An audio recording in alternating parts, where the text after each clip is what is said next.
left-wing political talk show.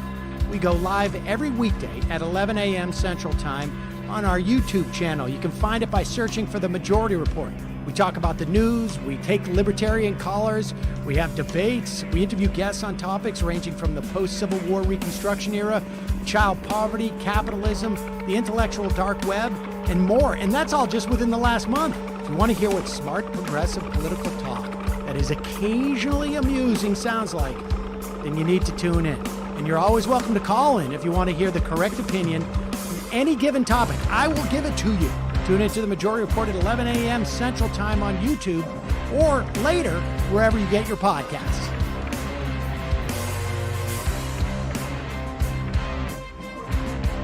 WVNN.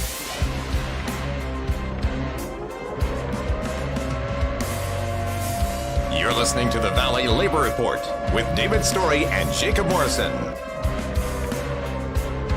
The time has come for America to hear the truth.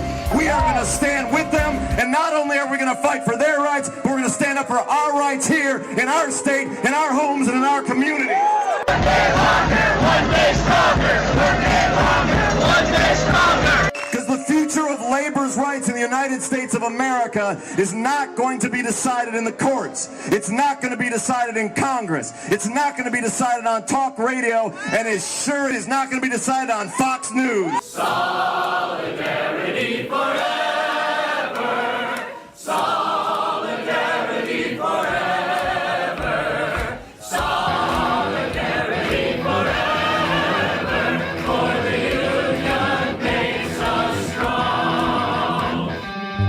Good morning, Tennessee Valley. This is the Valley Labor Report. My name is Jacob Morrison, here with my co-host and fellow agitator, Adam Keller. It is Saturday, June 12th, 2021, and we're broadcasting live online and on the radio on WVNN in the Huntsville, Decatur, Athens listening area from Athens, Alabama. A recording of this program will play tomorrow, Sunday, June 13th, 2021, on the great WGOL in Russelville, Alabama, and sometime next week on WHIV in New Orleans, Louisiana.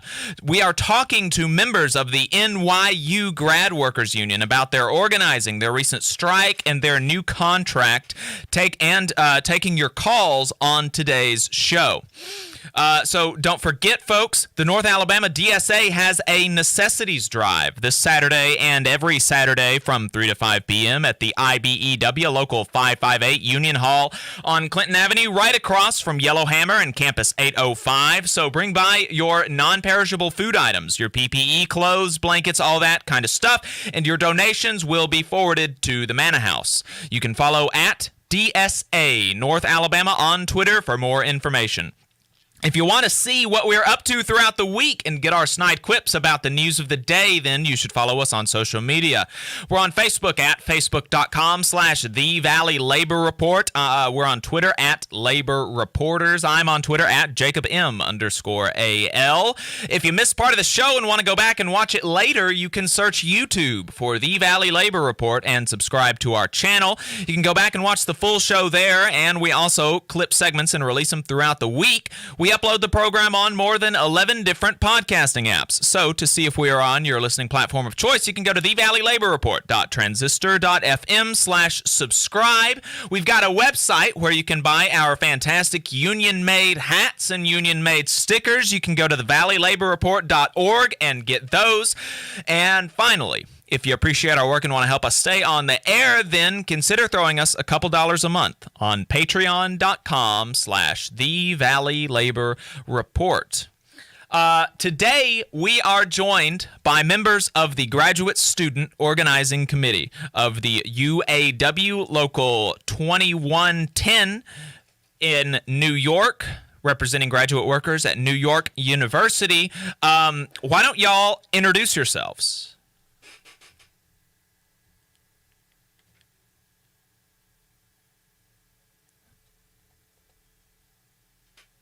Are they? Can you hear them? Are you guys still with us? Go to the Zoom and see if they're. I can't hear them.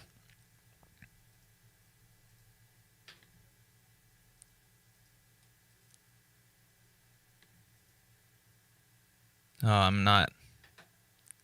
Oh, they weren't. You hadn't unmuted them. You hadn't unmuted us. They can't hear us yet. Unmute us down at the bottom left. Bottom left. Yeah, there you go. Unmute. Okay, there. Now can you hear us? Yeah. Okay, now we gotta get them unmuted. Now, okay. So once y'all get your mics unmuted, we'll be able to go. Sorry about that. So we're still getting used to doing the tech stuff by ourselves. So yeah, let's see if I can hear you now. Okay, you guys can hear us. Can you say something? And we'll just make sure we can hear you guys loud and clear.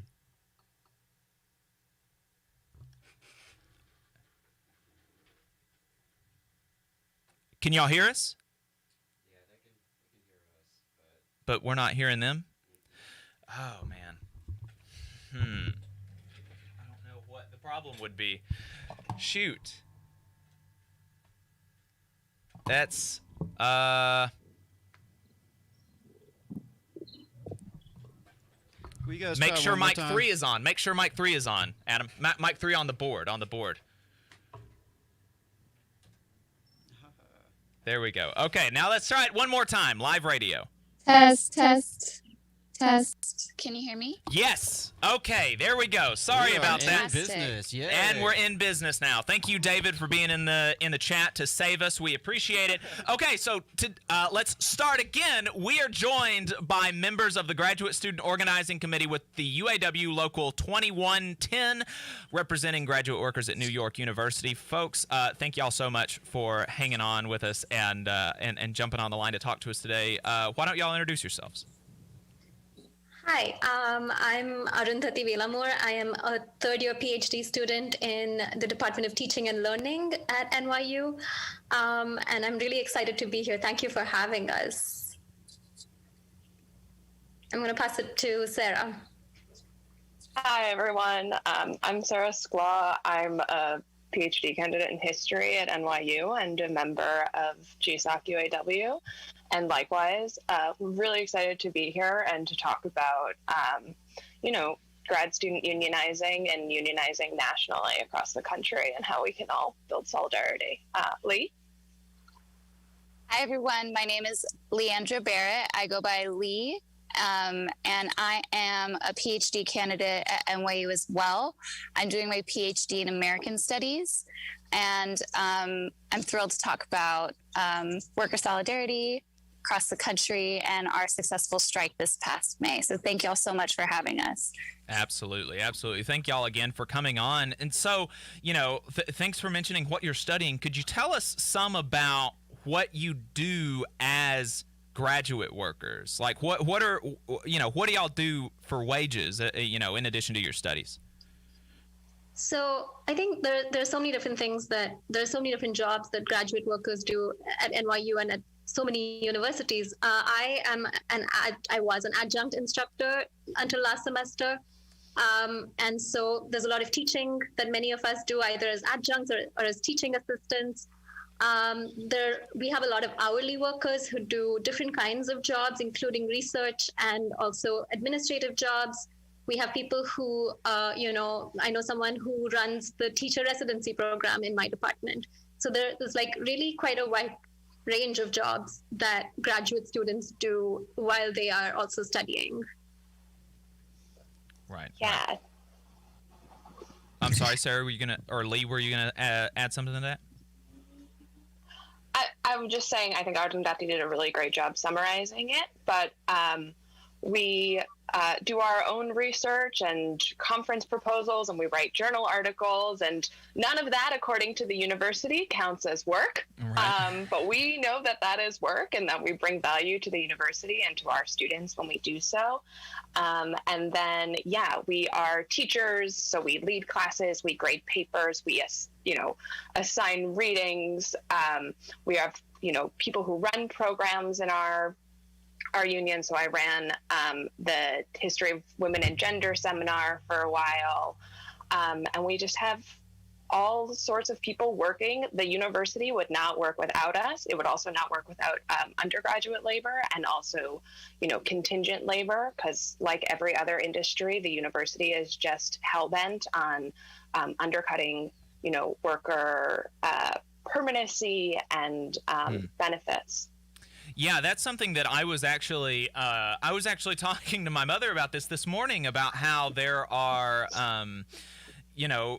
my little sister is in college right now, and she was being taught by a graduate employee, and like Rebecca, my little sister, said that she could tell how much stress she was under and how little time she had to actually lesson plan and things like that. And, that is a direct result of the attack on workers in universities, the elimination of tenured positions, of tenure track positions, replacing one tenure track professor with 2 or 3 adjuncts or graduate employees instead of having a real good job with job security and things like that, and replacing them with people that they think it'll be easier to exploit, and in a lot of times it is, and it's bad. Obviously, this is something that the teachers unions over the past 10 years or so, when their organizing has been ramping up, has said that their working conditions are their students' learning conditions, and that goes the same for college as well. Yeah, absolutely. Sorry. Absolutely. One of the things that stood out to me, both when GSOC authorized the strike in late April, and then in mid-April, and when we went on strike, our undergraduate students were with us 100% of the way. And in conversation with them, many of them said that for all intents and purposes, in their eyes, the university stopped working. A lot of them have been remote over the past year, and the people they have relied on are graduate workers. We're the people who, I have a colleague who set up the computer system in their faculty advisor's home as part of their teaching assistant job. That was on top of lesson planning, leading recitation, and working with students who were under an incredible amount of stress over the past semester. And so when someone like New York University, Columbia University, or Harvard dismisses graduate workers, acts patronizing towards them, and creates conditions that make it unsafe, difficult, or otherwise obstructs their work, what they're doing is lessening the experience of undergraduate students and people throughout the university, whether it's administrative workers. It hurts all of our working conditions when graduate workers don't have the best working conditions. Right. And so before we go into the contract negotiations and what y'all were able to win, Lee, we were talking yesterday via email, and you mentioned that your union has been around since '98, but after you ratified your first contract in 2001, it fell through due to an NLRB ruling. So in the 2 or 3 minutes before our first break, can you talk to us about that and like the effect that the NLRB has had since 2000 on graduate workers' ability to organize? Yeah, I'd be happy to talk about that. And Sarah, if you have anything to chip into, feel free to just let me know. The NLRB, and NYU and graduate and GSOC have been among the oldest. It's been among the oldest worker-employee relations at private universities nationwide. And when GSOC first voted to create a union in 1998 and put together their first contract in 2001, that was under the Clinton-appointed NLRB. Excuse me, you might hear some background noise. I live in Manhattan, and there's a helicopter. No worries. Thank you. When the Bush-appointed NLRB came into power, one of the first decisions that they made was to make sure that students at private universities could not unionize. That didn't actually stop students from organizing and agitating in the years between 2002 and 2015, but it did severely hamper universities across the country, including Brown University, NYU, and others, who in that time period sought to create a union and knew that at the end of the day we were workers, we were receiving hourly wages, but that it wasn't until an Obama-appointed NLRB reversed that decision from 2001 that we were able to collectively bargain once again. And so we won our second, quote-unquote, first contract under that new NLRB decision in 2015. That followed an incredibly long and incredibly strong strike. And that was what we built upon when our contract expired in 2020, and what we built upon for this fight here. So we've been at the mercy of what the NLRB decides, but GSOC is really lucky that we're now entering this fight with other universities. And so students at Harvard University, Brown University, Illinois State, I believe, is unionizing, University of Chicago. And so now we're not alone as the only private university. We're the first private university of graduate workers to organize. But now there's 4 or 5 who have their first contract or are negotiating their first contract. And so I'm excited to see how we can help them in that process. Absolutely. We'll be right back. You're listening to the Valley Labor Report with David Story and Jacob Morrison. All workers deserve fair wages, affordable health care, and a retirement plan that enables them to retire with dignity. All workers deserve to have a say about the terms and conditions of their employment, not just the bosses. With the machinist union's over 600,000 members having our back, Local Lodge 44 in Decatur, Alabama has been serving workers' interests for over 20 years. Our members have the best health insurance in the area with zero deductible plans. We set the bar for pay in the area with over $40 an hour rates, consistently averaging the highest non-college degree jobs in North Alabama with some of the best retirement plans in the industry. We can do the same for you. Together, we remain united, raising our voices to ensure justice on the job and service in the community. The Machinist Union is a true Southern union founded in Atlanta in 1888. We have been serving members' needs for 132 years. The longevity of our union proves our dedication and loyalty to the working class. The Machinist Union isn't just for machinists. We represent workers in government, healthcare, auto workers, aerospace workers, transportation workers, the defense industry, and woodworking. Our members even build the iconic Harley-Davidson motorcycles. If you're ready to get serious about better benefits and wages, if you want to have a voice in your workplace with over 600,000 members to back you up, call or email us today at 256-286-3704 or organize at IAMAW44.org. Here in Huntsville, federal employees are an invaluable part of the nation's defense, offering unmatched expertise in engineering and technology and as stewards of taxpayer dollars. What we ask for in return is to be treated with fairness, dignity, and respect. The American Federation of Government Employees, AFGE Local 1858, is a union of working people looking out for each other, making sure that we're treated right. To inquire about joining or to learn more, call 256-876-4880. WVNN. Depend on it.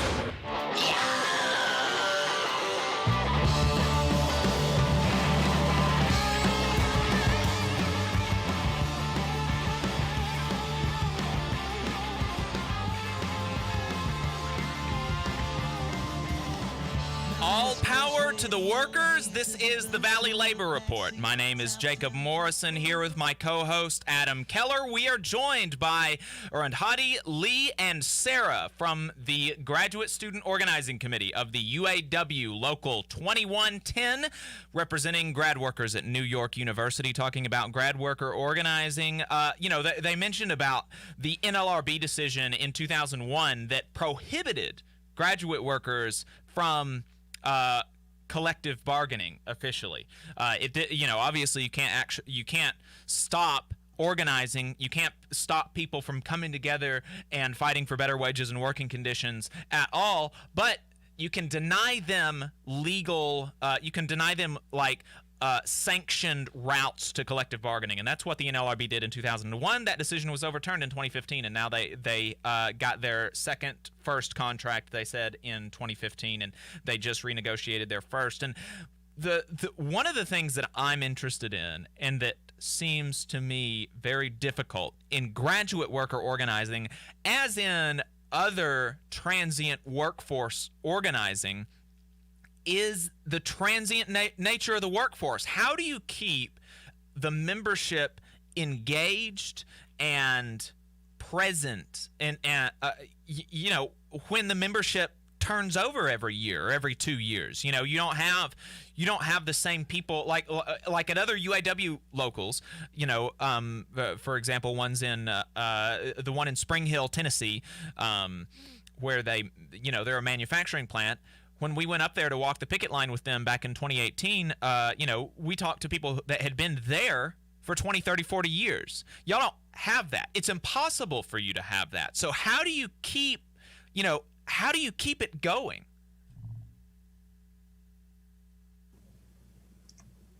I can share a little bit of insight, and then of course Lee and Sarah, if you want to jump in.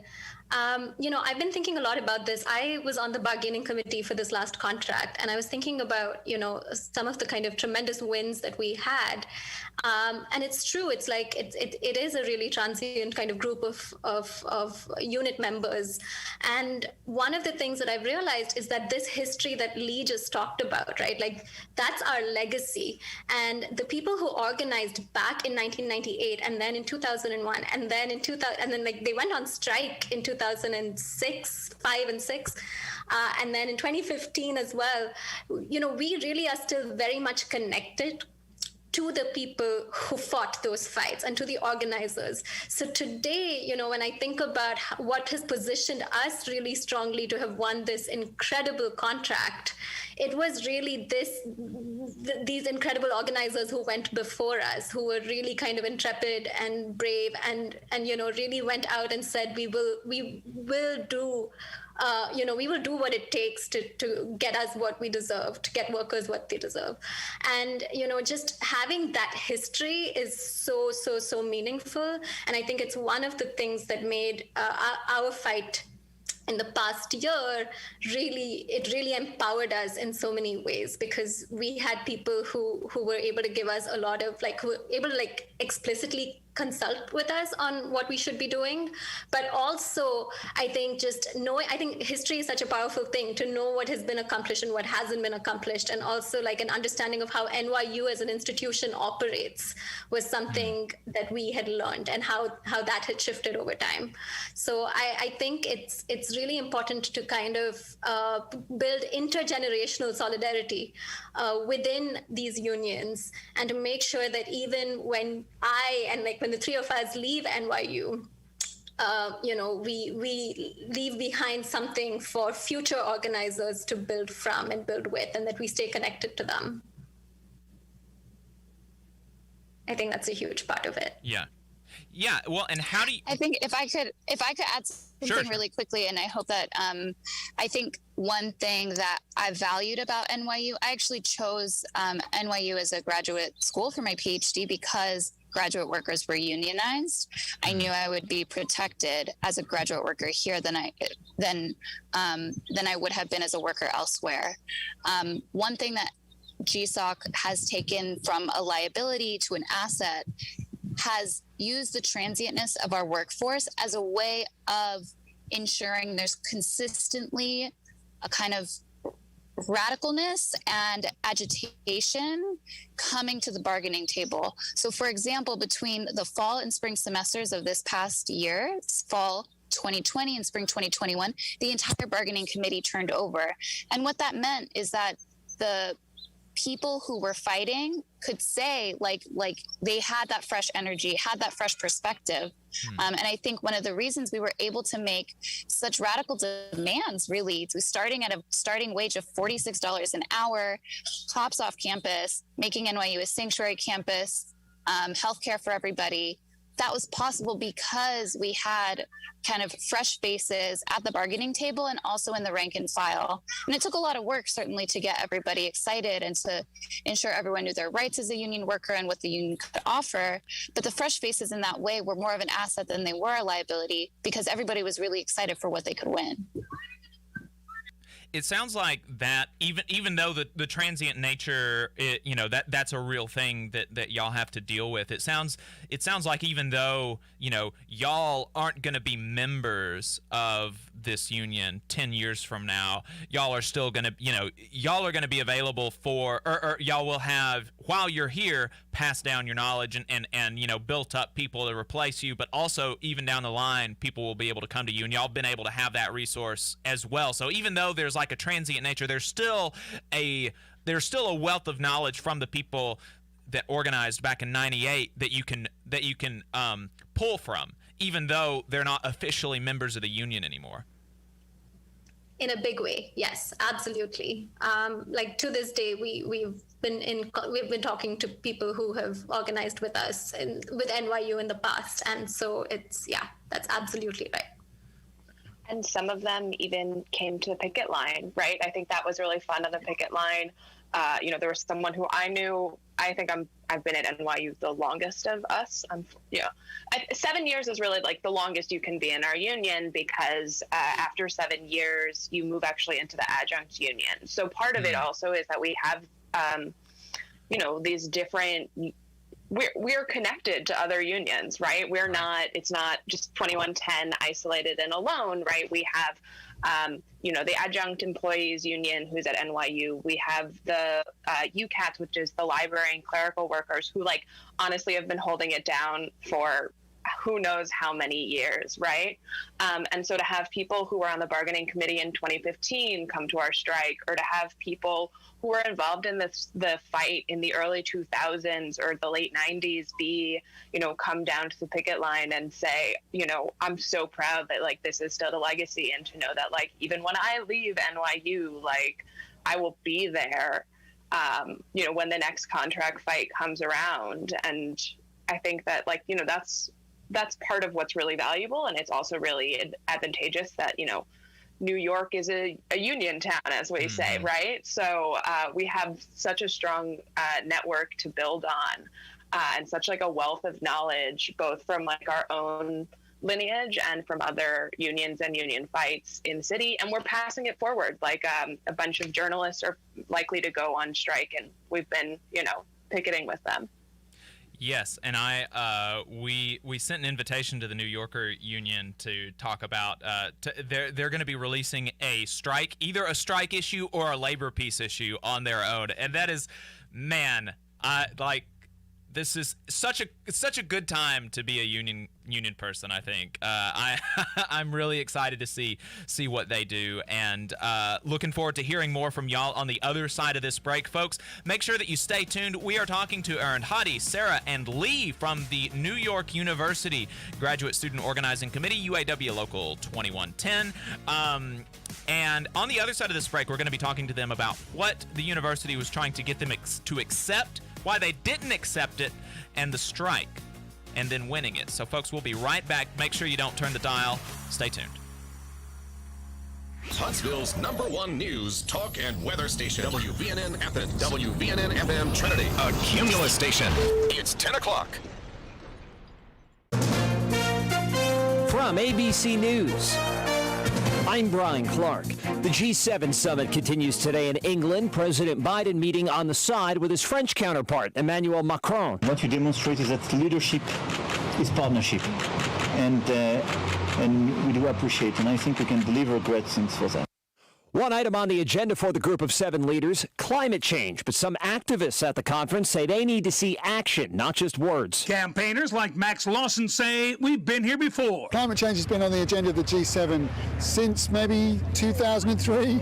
So we need to see action, not just talk. We're going to stop dangerous climate change happening. The head of policy at Oxfam adds, it is great that Joe Biden has given new impetus to climate talks, which are crucial and happening at the end of the year in the UK, but the G7 needs to do a lot more. Those crucial climate discussions take place in Glasgow in November. Tom Rivers, ABC News, London.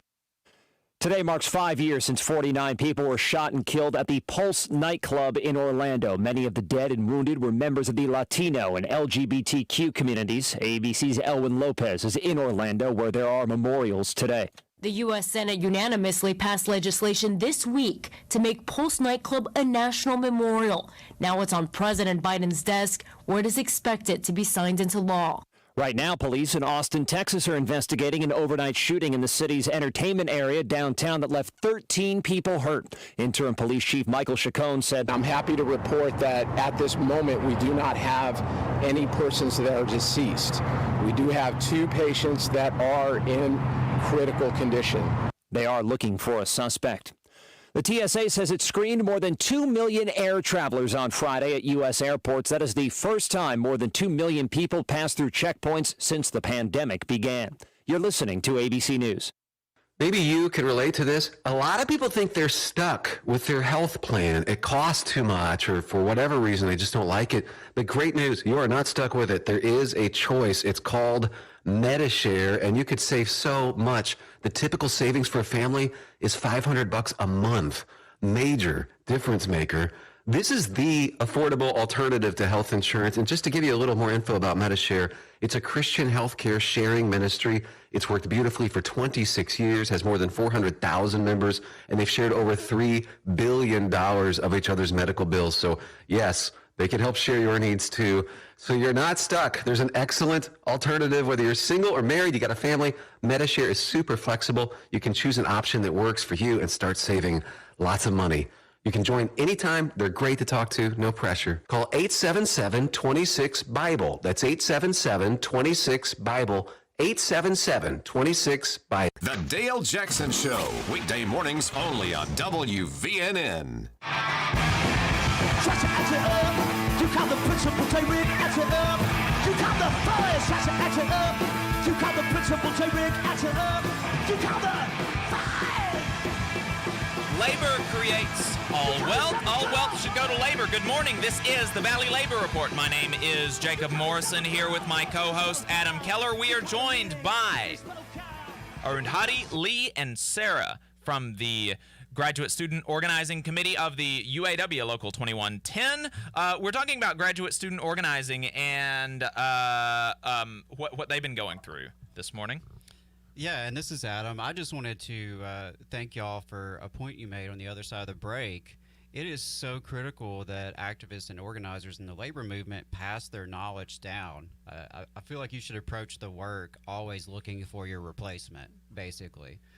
And y'all don't have a choice. Just by nature of your work site and the nature of your union, you sort of have to do that to be successful. But I think it's something that all of us in the movement can take away. Because it's very easy to try to be Superman, Superwoman, try to do it all yourself, or to get comfortable in positions. So I really love that. That's a great takeaway, even before getting into the nuts and bolts of your strike actions, which were very successful.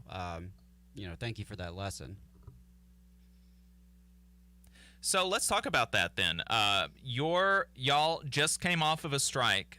Y'all just won a contract. What was it that made y'all go on strike? Because even and I don't know, maybe y'all just have a more militant membership and y'all are like, we're gonna go on strike every contract. But most people don't want to do that, right? For most folks, a strike is going to be their last resort, because it does mean going without a paycheck for some amount of time. And I don't know if your union gives strike benefits, but strike benefits are definitely not going to be as much as your paycheck. And so, it's difficult to actually go on strike and to go on a successful strike. So what was it that New York University was trying to do that y'all felt was such that you had to go on strike to be able to get a better contract? Yeah, absolutely. I mean, I will say that our union is militant, or at least we have, a contingent of very militant people. I think, as Lee said, a lot of us came here because we knew we were unionized. A lot of us are just, avowed leftists. But there are also a lot of people in our union who are not. We have, I think that's a good way to be. I think it would be good if every union just went on at like a minimum. You're going to have a week strike for every contract negotiation just to show the employer that we can do this. That should be like as routine as a strike authorization vote, I think. And show them where the real work is actually getting done. I mean, absolutely. And we did plan our contract. Like, we were very aware as we were going through our contract fight that, like, we were ready to strike, right? And, you know, we were surprised, I think, or maybe not. We negotiated with NYU for 10 months before we called the strike authorization vote. We negotiated with them through COVID. I think we were supposed to start formal negotiations in April. Obviously, that got pushed back. We were negotiating during the summer anyway about things that were coming up during COVID. We were fighting for basically transition wages, right? Because I think, as Lee said, like, a lot of getting the professors from real life classes to Zoom, of course, fell on the graduate students who are like comfortable using the technology. And, you know, NYU stonewalled us for 10 months. We came to them with a very long list of demands. We put out our dream contract from the beginning, and we didn't compromise from the beginning. And I think that was invaluable in getting people to the strike, is that we didn't come with a contract that was like, yes, sir, may I have some more? We came with a contract that said, this is the university we want to see, right? This is the workplace we want to see. And we just talked to our members for months. We had one-on-ones, we had department meetings, we were just constantly, we had open bargaining, which was something that we fought for really, really hard, which was also really important because grad members could come to the Zoom meeting and they could just see the way that the administration condescended to us, right? They would be like, well, let me explain what negotiation is, right? Just this attitude that all of us who they had accepted into their school because we were supposedly smart and brilliant and all these things didn't know what it meant to negotiate. Right. Yeah, I mean, talk to us a bit about the open bargaining, because that is something that is not, it's not as common as folks like us and y'all would like, I think. Most, there are more and less democratic versions of bargaining, and I think somewhere in the middle, which is what most people would be familiar with, is that you elect a bargaining committee, and the bargaining committee goes and they bargain, and occasionally you get bargaining updates, like through social media channels or through internal union newsletters and things like that, and that's even perhaps more open, but what does your bargaining process actually look like, and why is it superior in your mind to a less open form of negotiations? I think it has a lot to do with collective action, right? And I think, there's also this question of why did we decide to go on strike? How did we mobilize to go on strike? It's all actually related to open bargaining. And the way that bargaining looked for us was that we would go into a Zoom room because of the times we live in. And then NYU's bargaining committee would be there, we would be there. But we also had all our observers. So it was open to all members who could just come and listen. And so they were witness to the proceeding. So they were witness to kind of like the condescension that Sarah was talking about. One time, the labor lawyer for NYU said literally these words. I mean, there are so many quotables, but one time she said, the law comes from the legislature.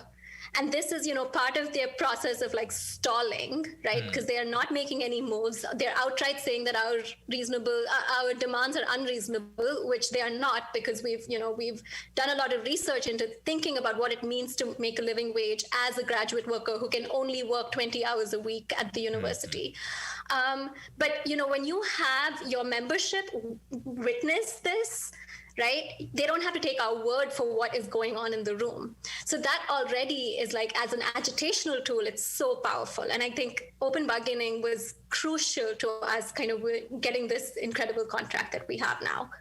And I think the second thing that I would like to say about open bargaining is that, the bargaining committee it's not like, kind of like what you were saying, David, it's not one person, it's not one group of people, it's not the bargaining committee that's doing this work. The bargaining committee tends to be the most visible group of people often in contract negotiations, but they're not the ones doing all of the work. And I think the bargaining committee definitely felt so deeply supported by organizers, by membership, because once, so we would be in negotiations, and then we would break for caucus. And then in caucus, everyone that was at the bargaining session would join us in caucus, and then we would debrief it over there. And then before we made any moves, there was democratic discussion in that space to think about what we're going to say or not going to say, or how we're going to go ahead with certain things. And I think, so in two ways. One, agitationally, it was really useful. And secondly, it was so essential to making sure that whatever decisions were being made at the bargaining table were being made with the democratic awareness and consent of an input, right, and participation of our membership, which I think is also just so.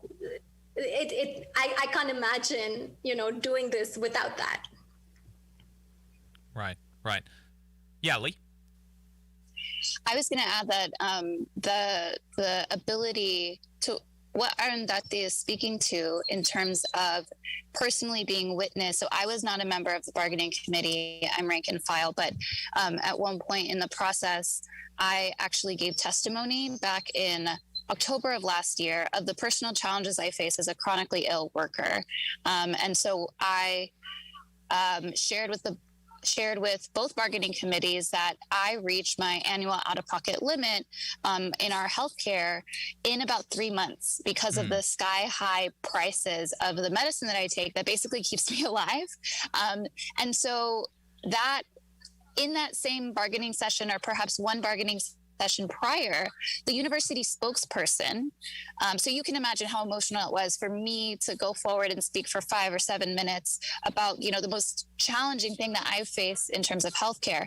When one session prior, university spokesman John Beckman fell asleep at the bargaining table. Literally, I can't make this up. He fell asleep while a different person was giving testimony about a hate crime that was a hate crime that they had experienced based on their immigration status and sexual orientation. And so I have two takeaways from that. One, that pissed me off.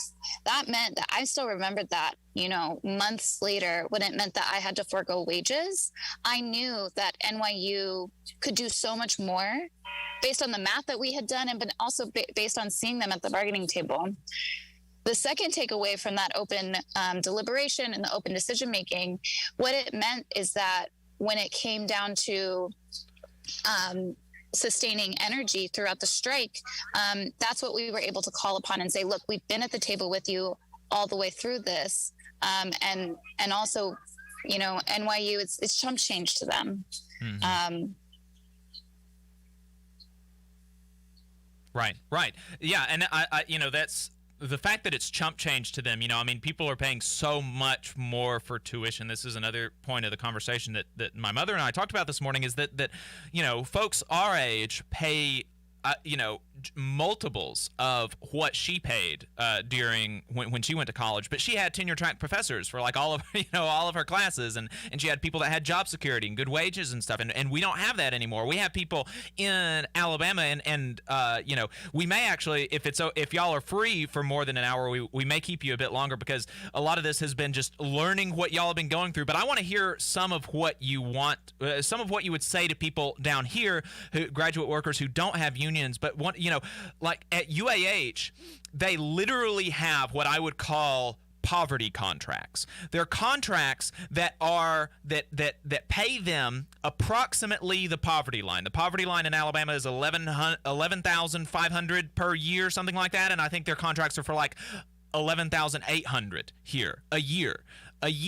And in their contract, it says they are not allowed to take another job. So it's literally legally locking you into poverty. This is what graduate workers go through here, and they don't have a union. And so many of this. So I want to hear like how you would advise them, but I also want to learn more about your strike and stuff like that. So we're coming up on a break. We're going to be talking more about the strike, how you were able to win it, and what you were able to win on the other side of this break. So make sure you stay tuned. We're talking to members of the Graduate Student Organizing Committee, representing grad workers at New York University, UAW Local 2110. Don't turn the dial. Stay tuned. You're listening to the Valley Labor Report.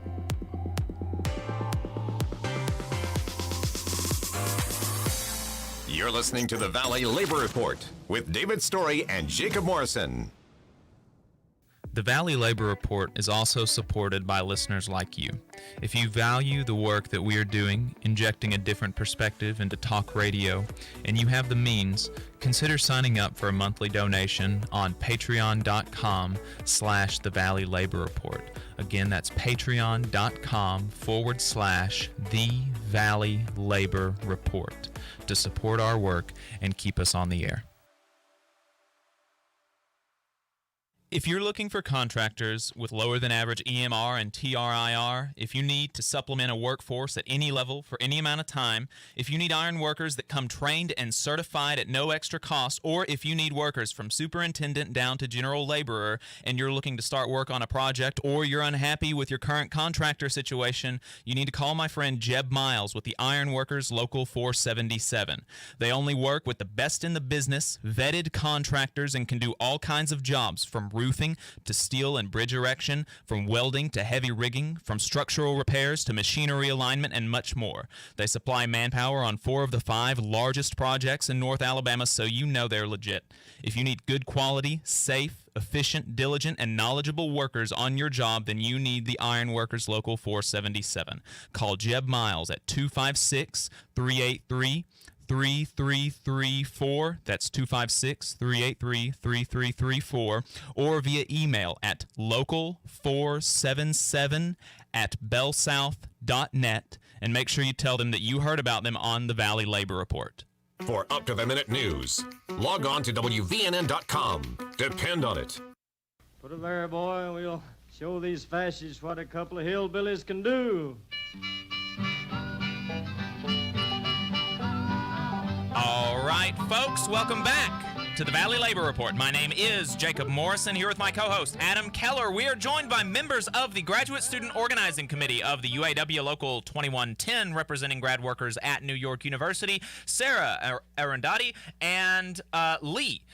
So, we were talking about their bargaining process, and, you know, whichever one of y'all want to answer this, that'd be fine. I'm interested in the strike, and you know, y'all said that y'all are a militant union, and that's great. Love that. But you bargained with them for more than 10 months, right? So you didn't just go into this like, we're determined to strike, we're going to strike, you know. I mean, you actually, you know, there was a significant amount of good faith work and negotiation and cooperation and bargaining that y'all did with the university for an extended period of time before you called a strike.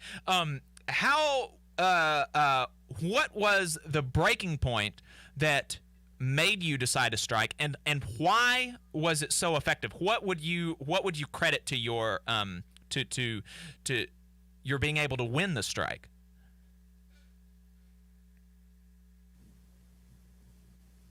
I can speak briefly to NYU's proposals, and I think one of the point blank, NYU stonewalled and budged over the course of those 10 months and made little to no progress on the proposals that they put forward in response to our first proposal in August of 2020. One example that comes to mind for me that is that personally really ground my gears is that NYU offered us a $1 raise on wages throughout the entire process. So what that meant, they also offered us tiered raises. So they wanted, they proposed that PhD students were going to have a $2 raise and MA students were going to have a $1 raise. We as a union knew that that was meant to divide and conquer and create more division between members of our bargaining unit. We knew from institutional memory and history that NYU had actually made administrative decisions back in 2014, 2015 that shifted the composition of our bargaining unit by separating teaching assistant work from a doctoral student stipend. That's one thing that distinguishes NYU from other private universities that are unionized. But when we saw them try and do this tiered wages thing, we knew that it was an attempt to divide and conquer. And so we refused the tiered wages. And then they said, okay, well then a $1 raise for everybody. We came in knowing that we wanted at least $46 an hour. And over the course of those 10 months, we came down and worked to find something more reasonable, even though we had calculated that wage based on the restrictions that are placed on the most vulnerable workers in our bargaining unit. International workers specifically can only work 20 hours a week, and their only employer can be NYU. They work for anyone else, they'll violate the terms of their visa. And so the wages in particular was something that we knew that we needed to fight for. Healthcare was something that we were going to fight for. And we were also going to fight for immigrant workers' rights. It'd be really easy to dismiss immigrant and international student rights in a bargaining contract. It's very easy to go with, what people believe most people have to deal with. But the reality is at NYU that almost 40% of our bargaining unit are international students. And so when we were fighting for people on the margins, so to speak, if you would say, oh, well, queer students, if it's queer students' healthcare, if it's international students' rights and ICE on campus, that may seem like a fringe issue to NYU or to, other folks. But for us, we knew that it, at the end of the day, was always going to be a core issue. And so healthcare, wages, and international students' rights, that's where we're like, you know what, we're willing to forego wages and go on strike for this. And if I can just add just very quickly, I think, the international wages, international student right issues, especially until we went on strike, until we were, I think, into the third week of our strike, or maybe the end of our second week, for 11 months, NYU said that was not a subject of negotiation. So they just refused to acknowledge those issues. And it wasn't until we went on strike that they even came back to us with anything at all. So it was really to kind of protect these very vulnerable groups. And the only way to win protections and rights for the vulnerable groups was to go on strike. And so that's kind of what pushed us to the edge. Right. And so how were you able to win? How long were you out on strike, and how were you able to win? One of the questions that we got asked was, did students refuse to cross the picket line? What did that look like? How did that play into your ability to win the strike? Yeah, so it was really, impressive, but also exhausting. We pulled together the picket line in 3 days, right? It was really, okay, we have this strike vote. Everyone had been working so hard for so long. It was like, oh, we got to put together a picket, right? We had both, obviously, your regular in-person picket, and then what I thought was really incredible, we had a virtual picket, right? Because so many of our people have been virtual for since last March. And so we worked our asses off to get people to the virtual picket line and to the real picket line. And then as negotiations were ongoing while we were on the picket, while we were on strike, we would have 50 or 90 people who had been in the virtual picket line, zoom into the contract negotiations. We would have, we weren't allowed to have a live stream, right, of the bargaining negotiations, but we would be getting updates from the bargaining team while we were on the picket line, and we would be passing those forward. We were on strike for 3 weeks. We had the support of, there were scabs, we're not going to lie. There were scabs, and we had to fight the scabs. There were scabs among graduate students. There were scabs among professors. But yeah, one of my favorite stories was an undergraduate student actually streamed into her virtual class from the picket line. So she was marching, one, we are the union, two, a little bit louder, as she's zooming into her class with one of her scabbing professors. We had professors show up to the picket line. It was great. That's awesome. So that's really cool. So some of your a lot of the students did not go to class with scabbing professors and disrupted class sometimes when they did zoom into class. That's fantastic.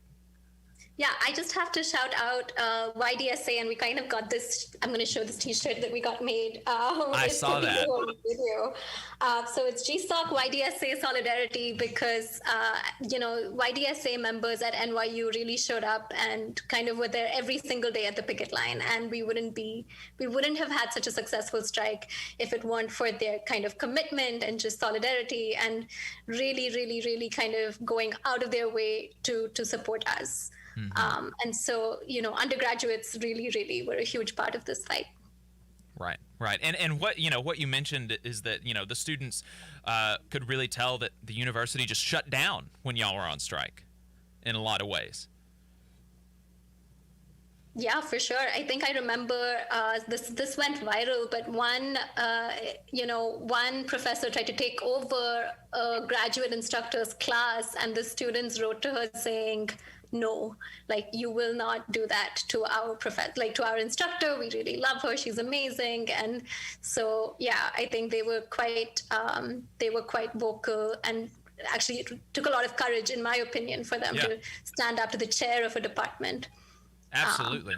I definitely think so. And so that is, that's fantastic, that you were able to get so much support from the undergraduate workers, because that's another way that universities could divide people. They could say, look, they're trying to take away your education, instead of they're trying to fight for you to have a better education, which is the message that y'all would be sending, and the accurate message. But the boss is going to try to divide within the bargaining unit, and then within the people that y'all are trying to that y'all are teaching. And so, what were you able to win in the contract?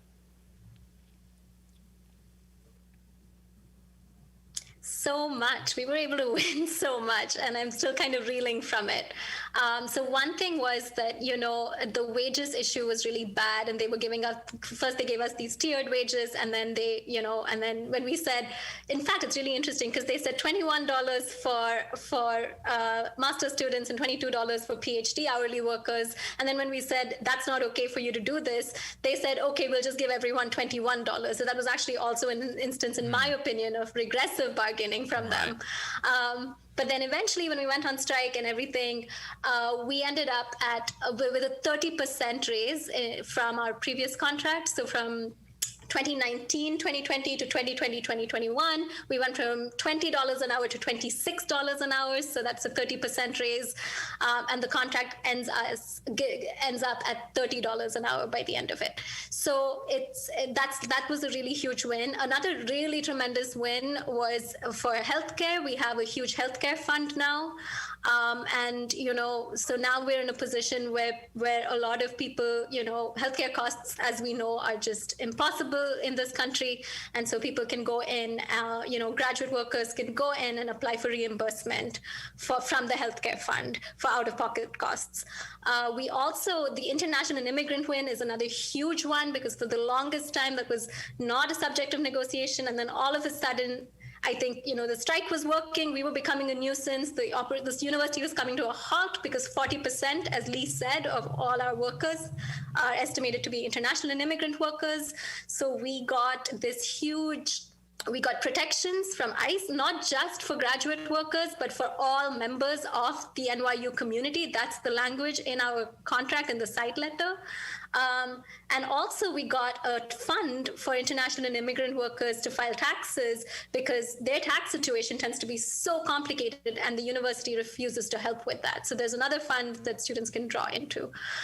We have some great protections and some great benefits for parents, for new parents. We also have really good leave policies now. And I will add that, in terms of, I think, Adam, you raised this question of solidarity and intergenerational stuff. I think this also feeds into, in this kind of sideways way, these future contracts that are being negotiated right now, both at Columbia and Harvard, in a really big way. Because, at Columbia, right. Erin Dolly, we're going to have to pick that up on the other side of the break. Make sure you don't turn the dial. We will be right back. Sorry. You're listening to the Valley Labor Report with David Story and Jacob Morrison. This is News Talk 770 AM, 92.5 FM WVNN. News starts now. Friday was the first day day since the pandemic began that the TSA screened more than 2 million air travelers in a single day. ABC's Zareen Shah says most restrictions in California will be lifted next week. Going to change. Restaurants, bars, venues can all reopen at 100% capacity inside if they choose. Authorities in Austin, Texas, looking for a suspect after an overnight shooting left 13 people hurt, 2 of them critically. That happened in the city's downtown area. There are memorials planned for today in Orlando. It marks 5 years since 49 people were killed at the Pulse nightclub shooting. President Biden and his group of 7 counterparts continue their meetings at the G7 summit in England. Reporters shouting questions to the president and his French counterpart Emmanuel Macron ahead of their bilateral meeting. White House also out with details of the president's meeting in Switzerland next week with Russian President Vladimir Putin. They will have 2 meetings. The president will then hold a solo press conference. Brian Clark, ABC News. The Valley Labor Report is also supported by listeners like you. If you value the work that we are doing, injecting a different perspective into talk radio, and you have the means, consider signing up for a monthly donation on patreon.com/The Valley Labor Report. Again, that's patreon.com/The Valley Labor Report to support our work and keep us on the air. You have questions. We have answers. News Talk 770 AM, 92.5 FM, WVNN. Depend on it. WVNN.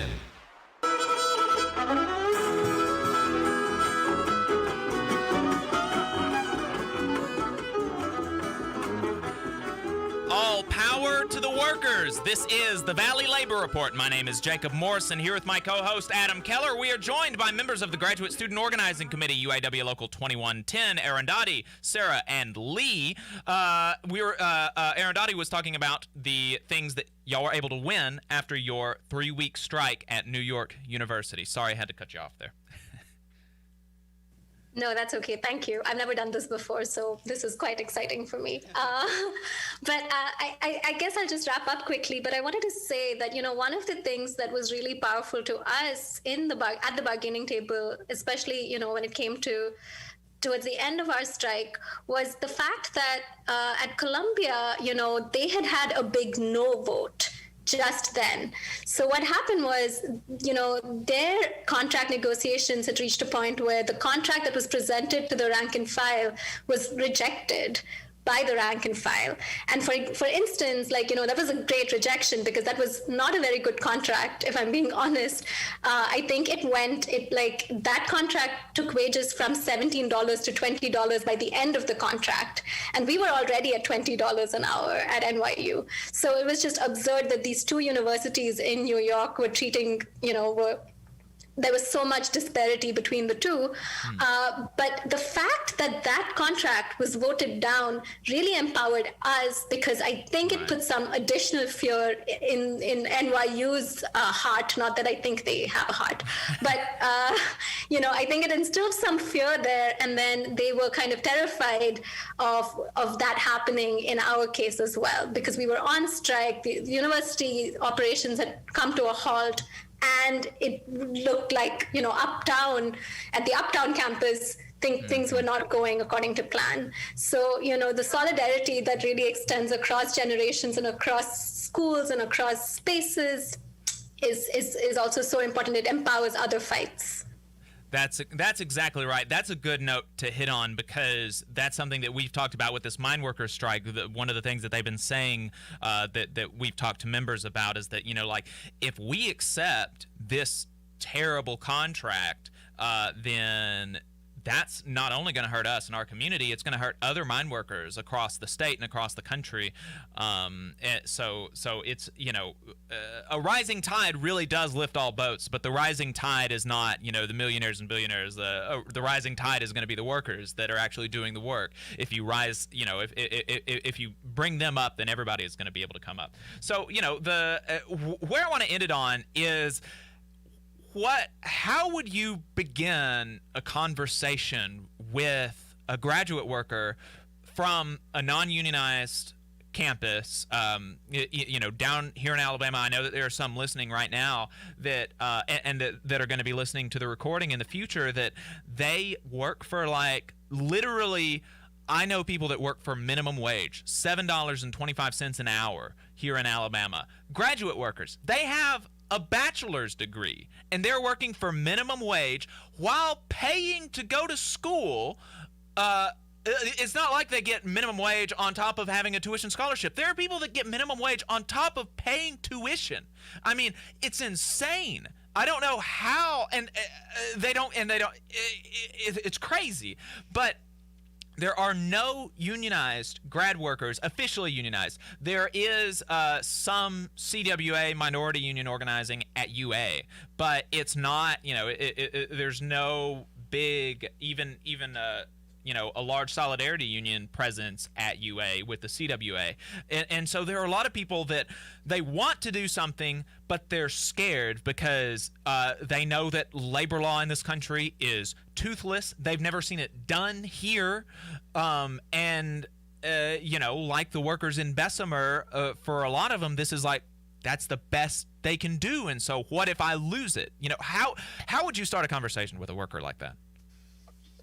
I mean, I think that's the key thing, right? We all watch Bessemer very closely. I think, and we're watching the mine workers as well, right? I think it really starts with personal relationships is honestly the key, right? Very practically, I would say talk to the people in your department, right? Is there already a graduate student history association or something? You use the organizations that exist that are not necessarily supposed to be union or political organization, and you bring up, you ask one another, what are your pressing issues? It's always wages, right? It's always, it starts with wages. This thing you said about poverty wages at the poverty wages, that's a real thing. The university says, oh, your apprentices, oh, you're so lucky to be here, you're so smart, this is the path to your great career. We all know that there's actually the entire academic job market, even for the sciences, has just collapsed into a flaming pile of crap. I think so. That's really a good place to start as well, is talking with your peers about,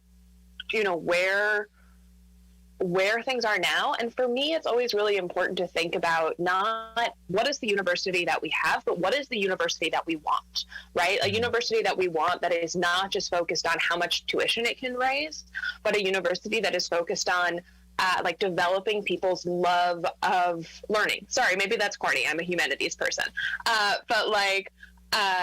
And one where the people who are working there at every level feel supported. And so I think it always starts with these one-on-one conversations, right? And through these one-on-one conversations, you get to know other people, which is often the biggest hurdle. You're just I feel alone and scared and I don't know how to do this, right? And you start with those personal connections, you build that up, then you reach out, you see, oh, who else in my immediate area is doing this? Maybe, I think you were saying Auburn, maybe they have a solidarity union. You start a group chat with them, and then it spreads, and you recognize that there's going to be unevenness across departments. There's going to be unevenness, in a state system throughout the different universities. But you don't let the fact that the man says no be your no. Right? You recognize your own power in there and you fight. And it's a long fight, but, building those relationships, I think, is just always at what it is at the base. Yeah, and I would add, excuse me, just a second. Helicopters, man. I think it would be really easy to dismiss both our demands and our wins as specific to New York City. But for myself, I grew up between Texas and Louisiana, and so I have a lot of empathy and love for those who are organizing in states that are predominantly conservative, in right-to-work states. And what I've learned over the past decade, moving between New England, the Northeast, and rural Texas, is that bosses here are bosses there. They're bosses everywhere. There are differences in the cost of living. But at the same time, we're graduate students. I'm a historian at the end of the day, but I can do a little bit of math and I can figure out, using the MIT living wage calculator, what it means for me to have a living wage. Yes, it would be a completely different thing for a graduate worker in Alabama to ask for a $30 an hour wage. The cost of living there is different. It's totally different living in Manhattan. But at the end of the day, I'm sure the percentage difference between the lowestly paid employees and the provosts, the deans, and the university presidents, that's still a huge percentage-wise difference. And so what's happening in New York can happen adjusted to the local conditions in Alabama. It just means thinking about what you as a graduate worker need and what you think you deserve to work with dignity, and not what your boss or your employer dictates that is. I just wanted to jump in and say I think it's so important what y'all have discussed in terms of having a positive vision for your work, for your workplace, in this case a university. And I think that's something, it's one thing to fight against something, to fight against abusive practices of your boss, or to fight against low wages, but to have those conversations and relationships you discuss to develop a vision of what it could be. What would it look like if we were in charge for a day, and could actually develop the type of workplace or university that we'd like to see. I think that is sometimes overlooked because it's so easy to get mad at all the stupid stuff our bosses and politicians do. But we can't overlook this idea of actually having positivity and dreaming a little bit that things could be better. And I think, like you said, you start with those one-on-one conversations and building relationships, because otherwise, how do you know what that looks like without those conversations and actually talking to each other? So I really think that that's a great thing, and I think that probably helped you guys in your strike efforts, that y'all had a positive vision, and it wasn't just against the administration at NYU, but it was for a better NYU. Yeah, that's something that a lot of the teachers unions lately have been doing as well. I think it was the Chicago Teachers Union, that released a report titled "The Schools Our Students Deserve," and it sounds like y'all did a very similar thing. And I think that's like Adam said, that's so important. And that helps with the community connections and the student support that y'all had. I mean, it really, So I really applaud y'all for setting some examples that I hope other folks can learn from, including folks down here in Alabama, because you're right, you can do it here. Some of the specific people may be different, some of the specific numbers may be different, but the struggles are very, very much the same. Absolutely. And I want to, we're at a really exciting stage right now, having won our contract, but also before the fall semester, which for most of us on the academic calendar means like a ramping up of what we have to do. But I want to plug really quickly our website, which has the contact information for GSOC, because if there are graduate workers listening to this show, or who in the future want to be in touch with us, or to access some of the public materials that we have on our website that help explain how we came to the various demands that we did, that website is makingabetterNYU.com. It's also available if you Google GSOC, GSOC space NYU. Excuse me, I gave the wrong website earlier. It's makingabetterNYU.org, not .com, .org. And that can be a resource for people who are in this fight in the educational sector elsewhere in the country. That's awesome. Thank you. Yeah, thanks for that. I appreciate it. And thanks again for coming on, y'all. That's I think that's really important. And what y'all have been able to do, your I think it is something that can be replicated here, and I think it's something that's so impressive, being able to build and sustain a union that's able to fight for for good demands and to win so many of them for their members and for their communities and for their schools and for their students. So I applaud your efforts. No doubt y'all are spending. I know that Adam and I both know from our union work there's so much work that goes in beyond for y'all. Beyond your studies and beyond your job. You probably spend almost as much time organizing for the union, and so thank you for your service. Thank you so much for this opportunity and for having us. I mean, we're so excited to be able to share, to be able to build these connections, and we really mean it. Reach out to us and we will talk to you because we love this stuff.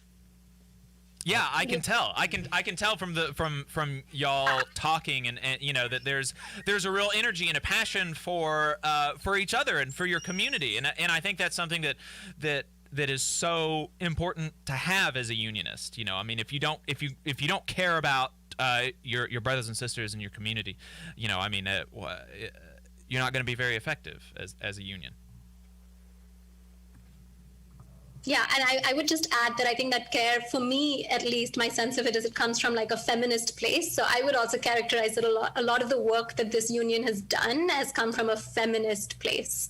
And I think community building and care are feminist practices. And that's why what Lee was saying, which is it's not local to New York, it can happen anywhere because communities can be built anywhere. Yeah. That's right. And I appreciate you mentioning that. We didn't get into it really, but so much of education industry, so to speak, is predominantly female, and I think it's not a stretch to say that plays a role in how administration responds to worker issues. The patronizing attitudes that y'all experienced at the bargaining table is something that we hear about regularly with any predominantly female profession. Well, I mean, no doubt any predominantly female, there's going to be a difference there. But the mine workers, during their negotiations, they said that the lead negotiator for the company said that they get paid too much. And remember, these are the lowest paid union miners in the country, and she reckons they get paid too much. So Arundhati, Sarah, Lee, thank y'all so much. Thank you so much. Thank you so much for your time. We really appreciate it. Y'all have been great, and look forward to maybe talking to y'all in the future. I don't doubt that we're going to be hollering at you again soon. So thanks so much. Y'all have a good one. And folks, we'll be right back to wrap it up. This is the Valley Labor Report. You're listening to the Valley Labor Report with David Story and Jacob Morrison. The Valley Labor Report is also supported by listeners like you. If you value the work that we are doing, injecting a different perspective into talk radio, and you have the means, consider signing up for a monthly donation on patreon.com/The Valley Labor Report. Again, that's patreon.com/The Valley Labor Report to support our work and keep us on the air. The American Federation of Government Employees, AFGE Local 1858, believes all workers are entitled to fairness, dignity, and respect. AFGE also knows that the best way to guarantee proper treatment is for workers to stand together, united, looking out for each other. In AFGE, we fight for workers every day to ensure a workplace that is safe and free from harassment. If you're a federal employee and want to be a part of this union, to protect yourself and your fellow workers, call 256-876-4880. WVNN.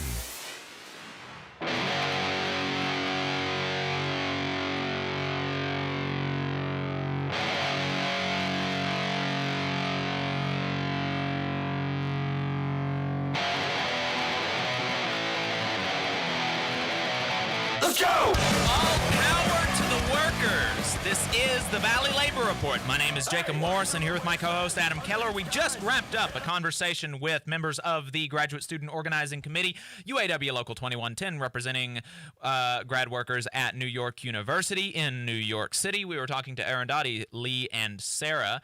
And I was so excited for this conversation. I think they did a really great job, really illustrating, because the grad workers that I've talked to in the state, one of their biggest concerns is that they haven't seen it done.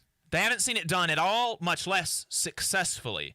And so I was so excited to be able to showcase an example of, like, this is something that's done right here in this country, in America, in 2021. There are graduate workers that are organizing that have unions and that have won good contracts, that have refused bad contracts, that have gone on strike, that have shown their effectiveness, that have shown the fact that like I said during the show, that labor creates all wealth, that the ones who make the university run are the workers. It's not the administrators sitting in their ivory towers. It's the janitors, the graduate workers, the adjuncts, and the professors. They're the ones that are making the university run. And so that is, as workers, our biggest asset. In many ways, our only asset is our ability to sell our labor, and thus our ability to withhold our labor. And so they were able to do that successfully just in the last 12 months and win a good contract that is going to get them up to $30 an hour, above $30 an hour for many of them, as graduate workers. And of course, $30 an hour doesn't go as far in New York City as it does in Alabama, but that is, that's a good wage. 30% raise is what I heard. 30% raise. And that's really impressive, and not just the wages, but the protections they were able to guarantee for their international students. That's been another theme of this show, is kind of the connection between immigration and the labor movement, and how the two really are tied together intimately. Right. And I think their union was a great case study of that. I mean, they had no choice but to... I guess they did have a choice. They had a choice whether they could actually prioritize those students' needs. But in their case, 40% of their local are international students, so it was harder for them to ignore it. But as you could tell from those sisters there, they had no intentions of ignoring it. It is easy sometimes in our unions to overlook those kind of issues, or more marginalized folks in the union. But all of those issues are intertwined. Mm-hmm. And when you have some workers who are more easily exploited or who have less power, that's something you have to tackle. And so, last week we talked with South Dakota AFL-CIO and how a heavily refugee workforce in some of their pork processing plants. Our refugees, our immigrants, those folks are more vulnerable, and the bosses, employers, they utilize that. Right. Meanwhile, the politicians, backed by those bosses and employers, get on talk radio and get on Fox News and mainstream media and try to sow division amongst us. But at the end of the day, like you said, if all we have is our labor to sell, because that's the vast majority of people in this country, we don't own capital. We don't employ other people and make a living off profits. We don't own a lot of property and make a living off extracting rents. Most of us have no choice but to sell our labor in exchange for a salary or wage. Yeah. Yeah, and that's, mentioning the how easy it is to allow yourself to follow the logic of the boss and allow yourself to be divided. And that's what they mentioned, how they offered PhD students a $2 an hour raise and MA students a $1 an hour raise. And that was an attempt to goad the PhD students into voting yes, even though they knew the MA students would vote no. And to get them to try to divide the bargaining unit so that the yes votes overwhelm the no votes, and they end up accepting a bad contract. It happens all the time. David has told a story on the show about how they offered to keep retiree health care for people that are there, but end it for people that left, and in an attempt to divide or get rid of it for people that come in in the future. That's another attempt to divide the workforce. The tiered wages, they dealt with that at the UAW. I mean, there's just so many different ways. And so it would have been an easy thing to say, we're going to give up these protections for our international coworkers in exchange for higher wages or maybe better benefits or maybe better health care or something like that. And I was talking to somebody the other day, and he said that he didn't understand why a union would allow undocumented workers to be in their membership because, and he was like, I think that's one of the reasons that unions don't have support anymore. And why would you hire undocumented workers or whatever? And it's like, and I told him, I said, unions aren't the ones that hire people. That's the boss. That's the boss's prerogative. The boss creates the workforce. The boss creates the bargaining unit. So then it is on us to create a union with what the boss gives us. If the boss didn't hire undocumented workers, then we wouldn't have undocumented workers in the union. Not that, not that undocumented workers don't deserve jobs or anything like that, but that's not even our choice in the first place. And so once undocumented workers are in the workforce, then our choices are not to get rid of them or keep them. Our choices are, do we incorporate them into our organizing and become stronger, or do we allow ourselves to be separated from our undocumented brothers and sisters and risk them being scabs because we didn't let them in the union? Why would they go on strike with us if we don't let them in the union? We risk them undercutting our organizing. And so if we can build a community with them, we're going to be so much stronger. And he didn't understand that. He still didn't, even at the end of explaining that once the boss creates the bargaining unit, then it's our duty as unionists to bring everybody together, regardless of documentation, regardless of politics, regardless of anything, gender, anything. We have to bring everybody together so that we can win higher wages and better working conditions. He didn't understand that. He was a boss, so that is probably why. I mean, yeah.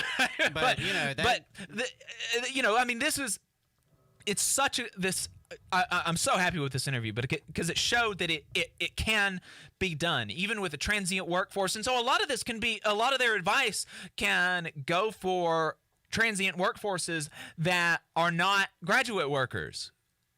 Their advice was have conversations, have one-on-one conversations with your coworkers. Find out what their life is like. Find out what they need to have a better life. Go through institutions that are already there, graduate student history committees or whatever, or maybe your sororities could be a good place to organize, or your fraternities could be a good place to organize. There are so many anywhere people are gathered together exactly is an opportunity, and it doesn't have to. The first time that you meet with somebody, you don't. This is something that they said in an organizer training that I was in one time. You don't drop the U-bomb the first time that you meet with somebody. You just, as a tactical matter, right? Because you don't want to scare somebody, but also as a matter of real humanity, because you're not just trying to form a union for yourself. You should be concerned with yourself, but you should also be concerned with your brothers and sisters. And so in the process of forming the union, you actually do want to understand where they're coming from, and you actually do want to understand what they need to have a good, fulfilling, and comfortable life. You're not, and so you don't have to drop the U-bomb on the first or second or even the third time that you meet with them. You just want to understand them as workers and as human beings. And I think we should acknowledge that is, in our economy and our society, often a difficult thing. It's certainly an increasingly unusual thing, but that is the power of the labor movement, to bring people together and to build relationships that are not built on profit and commodities and seeing each other as a way to get ahead or to just view it as self-interest. That's right. That's the promise of labor, and that's our power, is being able to build those relationships and build communities, even in spite of a system that wants us to do everything but that. Yep. Yeah, Adam, that is exactly right. So, folks, make sure that you go out and you start having those conversations with your brothers and sisters on the job. Figure out where they're at and start having conversations with them about what it would take to get them, what it would take for them to live a comfortable life. And then you can start educating them about what it would take to get there. That is the union difference. That is the advantage of having a union. Folks, this has been the Valley Labor Report, and we will see you next week. WVNN Athens, WVNN FM Trinity, a Cumulus station. It's 11 o'clock. News starts now.